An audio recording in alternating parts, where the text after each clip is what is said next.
ওয়ালাইকুম আসসালাম। আমার নাম সুহানা সুলতানা। আমি ইকরা মডেল একাডেমির দ্বিতীয় শ্রেণীর ছাত্রী। আমি আপনাদের সামনে একটি বাংলা কবিতা আবৃত্তি করে শোনাতে চাই।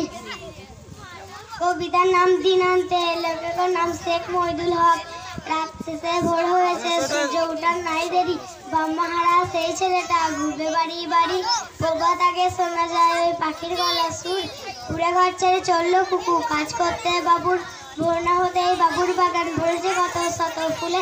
কাজের মেয়ের হয় দিন শুরু নানা রকম কাল মন্দে। ভোর হলেই বাবুর ছেলে লিখতে পড়তে বসে। ফুটপাতের ওই ছোট্ট ছেলে করছে পালিশ ঘষে। এমন ভাবে কাটে প্রতিদিন প্রভাত হতে সেই রাত। কারো কপালে বিরিয়ানি পোলাও, কার যেত না ফ্যান ভাত। এদের জীবন কাটছে পথে, এরাই হলো অসহায়। বাবুর আছে বড় অট্টালিকা, হয় না অনাথের সহায়। আসসালামু আলাইকুম। ওয়ালাইকুম